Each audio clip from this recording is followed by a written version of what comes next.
Ragging. A lot has been written and spoken about the incidental increase and mental harassment pertaining to ragging, but it seems not enough has been done to understand the root causes of his behavior. Ragging, hazing, fagging, etc. all mean the same ritual of deliberately downgrading the fresher when he enters an education institution. The origins of ragging can be tracked back to the 7th century AD. The earliest instances of ragging have been reported in the Greek culture.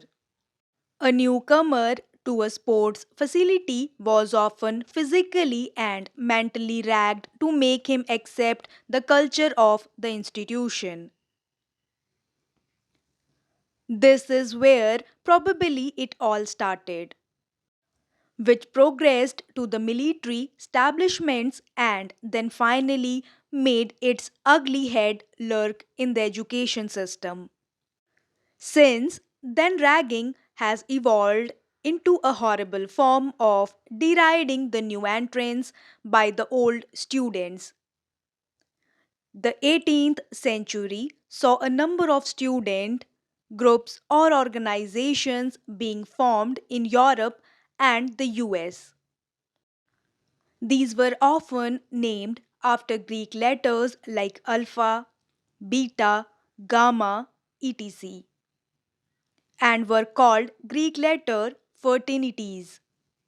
Whoever was new to the fraternity was called a pledge. It was a right to rag these pledges to check their integrity and audacity. If we try and understand how ragging and its motives changed subsequently, we must understand that earlier it was the soldiers who brought the practice of ragging to the colleges.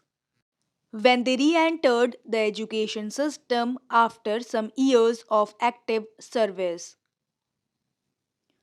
ragging in the military had the sole purpose to make the new recruiter understand that he cannot succeed without a team.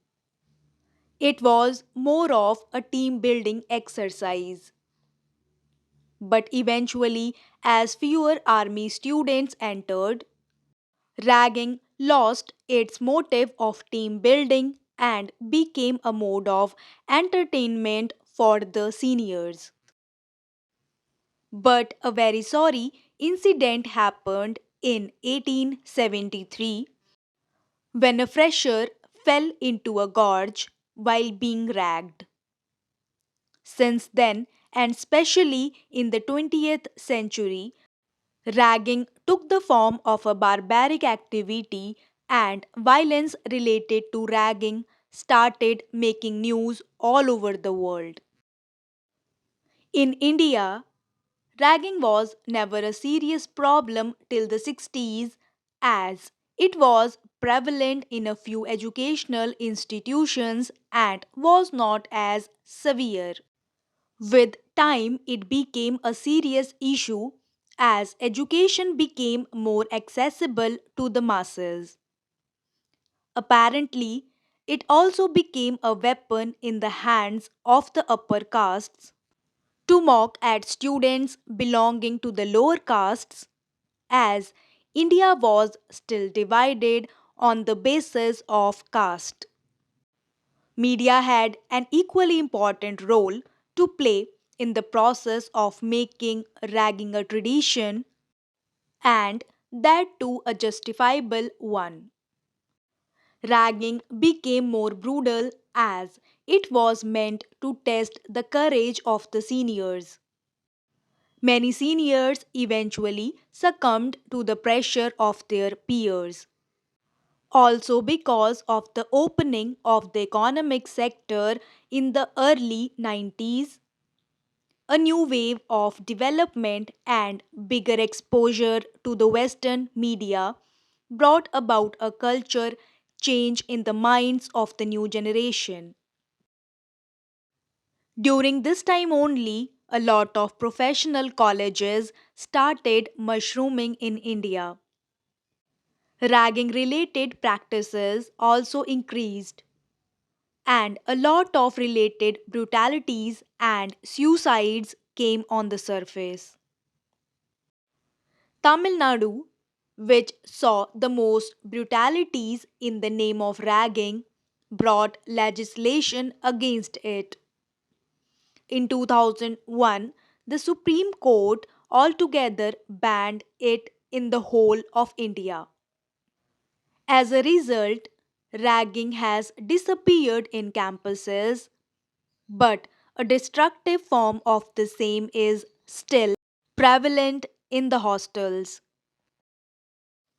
A notion that ragging makes the fresher courageous and daring is prevalent in India.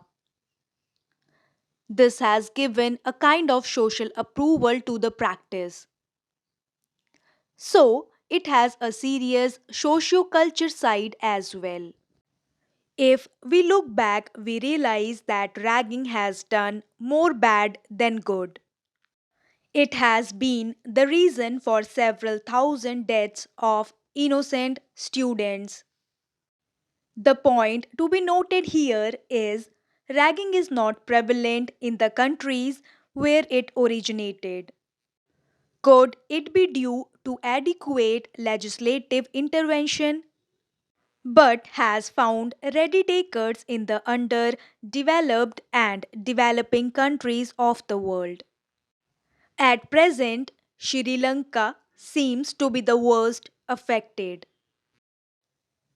Is ragging going to die a slow death?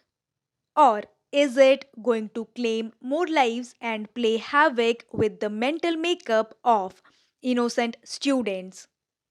Perhaps only time will tell.